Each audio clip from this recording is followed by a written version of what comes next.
আপনারা দেখছেন বাংলাদেশের ব্যবসায়িক টেলিভিশন।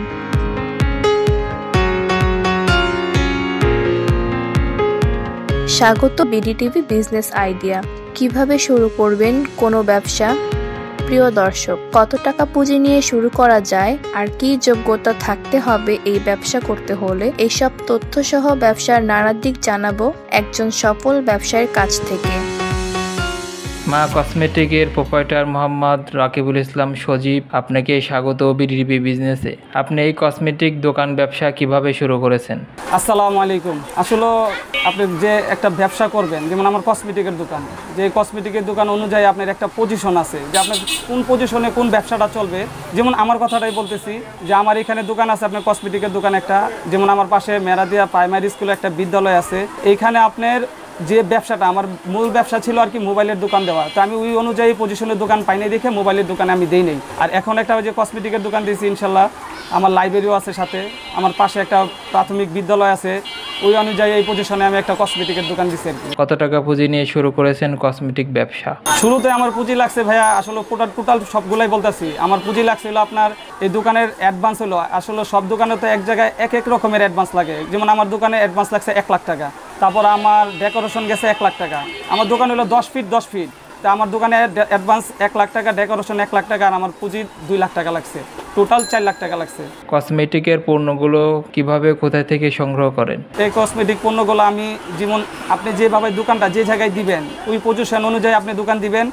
দোকান দেওয়ার পরে আপনার যে আদার্স, যেমন আমার পিছনে মালগুলো দেখতেছেন আপনারা, এই মালগুলো আপনি চকবাজার যদি যান, চকবাজার থেকে আপনার চুড়ি, লিপস্টিক, তারপর আপনার নেল পালিশগুলা, আদার্স যে মালগুলো আছে, আপনি যদি নতুন ব্যবসায়ী হন তাহলে আপনি এই জিনিসগুলো দেখবেন চকবাজারে একদিন আপনি সময় নিয়ে ঘুরতে যাবেন। যদি আপনার ব্যবসা দেওয়ার উদ্যোগ থাকে যে না আমি কসমেটিক দোকান দিব, তাহলে আপনি ওই মার্কেটে যে একদিন ঘুরবেন, ঘুরে আপনি আইডিয়াটা নেবেন যে কোন মালটা কীরকম, কোন মালটা কী দর আছে, বা এই মালটা আমি যদি নিয়ে আমার দোকানে চলবো কিনা, তো ওই অনুযায়ী আপনি মালগুলো চকবাজার থেকে নিতে পারবেন। আর আপনি যে পজিশনে দোকানটা দিবেন ওই পজিশন অনুযায়ী আপনার দোকান, যেমন আপনার কিছু ফেস ওয়াশ আছে, কিছু পাউডার আছে, কিছু লোশন আছে, তারপর আপনার মাথার তেল আছে, এগুলো আপনাদের ওই দোকানেই আপনার কোম্পানির লোক আপনার কাছে এসে কল করবে যে ভাইয়া আমি এই কোম্পানি থেকে আসছি। যেমন সাধারণ আপনার ইউনিলিভার, তারপর আপনার হলো তিব্বত কোম্পানি আছে, যে ওনারা আসবে আইসা বলবে যে আমি ফেয়ার অ্যান্ড লাভলি কোম্পানির, আমি এই মালটা নিয়ে আসি ভাই, আমার এই মালগুলো আপনি দোকানে উঠাইতে পারেন। তারপর আপনি যেমন একটা তিব্বতের যে কোম্পানির কথা বললাম, তিব্বত পাউডার, তারপরে তিব্বতের ক্রিম আছে, অনেক কিছু আছে যেগুলো আপনার দরকার, ওইগুলো আপনি অল্প অল্প করে দোকানে প্রথমে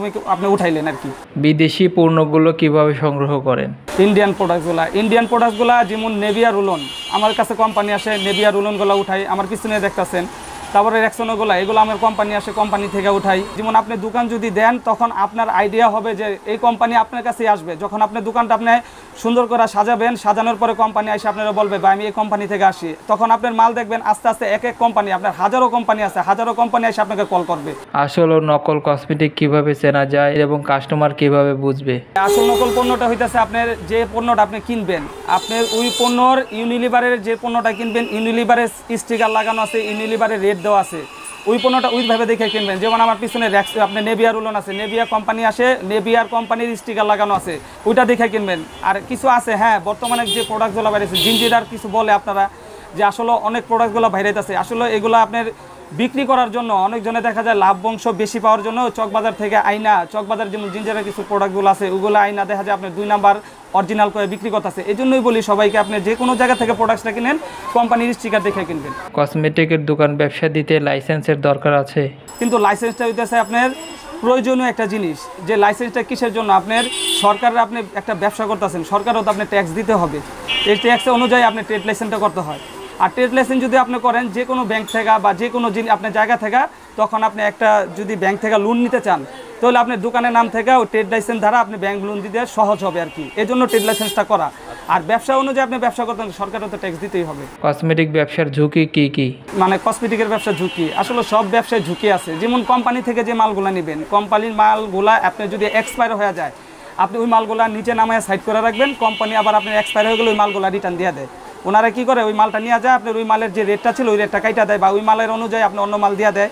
বা দেখা যায় ওনাদের একটা রুলস আছে যে ভাই আপনি মালটা নিছেন, আপনার কিনা ছিল তখন একটা 10 টাকা, এখন আমাদের এটা এই ড্যামেজে চলে গেছে, তা আমাদের কোম্পানি তো এই দামে নিতেছে না, আপনি 8 টাকা ধরে নিয়ে যাবো দাম। চকবাজার থেকে যেমন আমার পিছে আছে আপনার ওই যে চুড়িগুলো দেখতেছেন, এগুলো কোনো ফেরত নাই, এগুলো দেখা যায় আপনি নিয়ে আসতে পারেন। বড় ছোট হয়ে গেলে যদি দোকানদারের সাথে যদি আপনি একটা ভালো রিলেশন করতে পারেন, ভাই আমি এই মালটা নিছি, আসলে আমার চলতেছে না, আপনি আমার চেঞ্জ করে দেন। আর যদি মাল ভালো থাকে আপনি চেঞ্জ করে দিব, কোনো সমস্যা নেই। বড় ছোট হয়ে গেলে এটা দোকানদার থেকে চেঞ্জ করে নিয়ে আসতে পারবেন। কোনো তরুণ উদ্যোক্তা যদি কসমেটিক ব্যবসা দিতে চায় তাদের কি ধারণা দিবেন? আসলে কসমেটিকের ব্যবসা যেটা আমি প্রথমেই বলছি আপনাকে, আমার দোকান এটা মোবাইল দোকান দেওয়ার কথা ছিল। তা আমি মোবাইল দোকান দিতে চাইছিলাম, তখন এটা আমার এই পজিশনে আমি দোকানটা পাই নাই, এই জন্য আমি কসমেটিক দিছি। যখন আমি কসমেটিকের নতুন দোকানটা দেই, তখন লিপস্টিক যে মাস্কারা বা আইলাইনার যে এটারে কি বলে আমি আসলে তখন চিনি না। তখন আমি বললাম যে প্রথমেই আপনার সাহস লাগবে, যদি আপনি সাহস নিয়ে দেন ইনশাল্লাহ মাল তো নষ্ট হবেই। দেখা যায় আপনি সাহস নিয়ে দিলে দেখা যায় ইনশাল্লাহ আপনি সব জিনিস চিনা নেবেন, কোনো সমস্যা নেই। আমি তো বললামই আপনি একবার প্রথম যা চকবাজার আইডিয়া নেবেন, চকবাজার থেকে আইডিয়া নেওয়ার পরে আপনি যে মালটা কিনতেছেন ওই মালটা একদিন কিনলে দেখা যায় আপনি বেশি আনবেন না, অল্প করে আনেন। আপনি দোকান দিবেন, হ্যাঁ আমি দোকান দিতেছি ইনশাল্লাহ কসমেটিকে দেওয়ার নিয়ত আছে আমার, তাহলে আপনি দেখা যায় 6 পিস নাই না 3 পিস আনেন। 3 পিস দেখা যায় আপনি যখন এটা আনবেন মালটা আপনার দোকানে বিক্রি হইতেছে, সেল হইতেছে, তখন আপনি দোকানটা সমস্যা নাই যে বুঝবেন আপনার দোকানে আইডিয়া হিসাব করবে যে না হ্যাঁ আমার এই মালটা চলতেছে, আমি এই কালারটা যদি আরও যদি 5-6টা আনি তাহলে আমার যে চলবো, তখন আমি ওই ধরনের ওই মালগুলো নিয়ে আসবো। আর যদি আমি দোকান দিই, দোকান দেওয়ার পরে যে আমার কাছে ক্যাশ আছে, যে আমি একবারে হাফ দেয় মাল উঠাই রাখলাম, তাহলে আমার লস হওয়ার সংখ্যায় বেশি থাকবে, মাল নষ্ট হওয়ার সংখ্যা বেশি থাকবে। অনেক প্রবাসী আছে, তাদেরকে আপনি কি পরামর্শ দেবেন? আসলে 1 বছর 2 বছর অনেকজনের ব্যবসার নিয়ত থাকে, কেউ কোনো ভাই আছে দেখা যায় বাইরে থেকে আইসা ওনার তখন আর দেখা যায় কিছু ক্যাশ থাকে, ওনার তো আর থাকে না, অ্যাবিলিটি থাকে না যে আমি বসে থাকবো 1 বছর বা 1.5 বছর। ওইটা আসলে যদি চিন্তা করেন আপনি করতে পারবেন। যদি ব্যবসা দেখা যায় একটা নতুন দোকানে ঢুকেন একটা চাকরির জন্য, দেখা যায় চাকরির জন্য গেলে আপনি ওই দোকান থেকে বা আপনার পরিচিত কেউ থাকে, তো ওই দোকান থেকে আপনি কিছু সময় পয়সা, বেশি সময় লাগবে না, আপনি মাসখানিক যদি সময় দেন যে আপনার পরিচিত কেউ দোকান আছে, কোন জিনিসটা কীরকম কী আইডিয়া, আপনি আইডিয়া নিয়ে ব্যবসা দিতে পারবেন, কোনো সমস্যা নেই। আর আমি তো বললামই যে আমি নতুন ব্যবসায়ী, আমি কোনো কিছু যখন প্রথম কিছু জানি নাই, এখন দিয়েছি ইনশাল্লাহ সব কিছুই বলতে পারি, এখন আমার কোনো সমস্যা নেই। বাংলাদেশে অনেক শিক্ষিত বেকার আছে, তাদের কি পরামর্শ দেবেন? ব্যবসাটা আসলে আল্লাহ রসুল হালাল করছে, ব্যবসাটা ওই অনুযায়ী করতে পারলে আল্লাহ তাআলা কমের ভিতরে কিন্তু বরকত দিয়ে দিবে। আর আমি যদি আমার নিয়তি থাকে যে আমি ব্যবসা করব, ঠিক আছে, আমি যদি এখন ওই যে একটা প্রথম কথা বললাম যে আমি যে কোম্পানির মালগুনা কিনবেন, আপনি লাভ সীমিত হোক, দেখবেন আল্লাহ আপনার একদিক দিয়ে চালাই নিয়ে যাবে। আর যদি আমি চিন্তা করি যে না আমি জিঞ্জারা থেকে আইনা মালগুলা আমি অরিজিনাল করে বিক্রি করতেছি, আপনি আসলে কয়েকদিন বেচতে পারবেন, পরবর্তীতে দেখা যায় আপনি কাস্টমারই বলবে যে না উনি তো ভালো প্রোডাক্ট বিক্রি করতে পারতেছেন, মানে ভালো প্রোডাক্টগুলো বিক্রি করে না। আর যখন আমি আজকে আমার ব্যবসার বয়স 9 বছর চলতেছে, আমি যদি ব্যবসা না করতে পারতাম তাহলে তো আমি এখানে টিকতে পারতাম না। ব্যবসা বাণিজ্যটা আসলে একটা শৌখিন জিনিস। ব্যবসা বাণিজ্যটা কি, যেমন আমার নিজের দোকান, আমি দেখা যায় এখন আমার মন চাইতেছে আমি আজকে খুলবো, আমি খুলতেছি, মন চাইতেছে আজকে আমার শরীর ভালো লাগতেছে না, তাহলে আমি বন্ধ করে রাখতেছি। আর চাকরিজীবীদের জন্য তো এটা সুবিধা নাই, যে জন্য যে ব্যবসা করতে চায় ব্যবসার মতনই করতে হবে। আর যদি নতুন ব্যবসার উদ্যোগ নিতে চান, সাহস রেখা ব্যবসা করতে হবে, ব্যবসার ভিতরে লাভ লস আছে।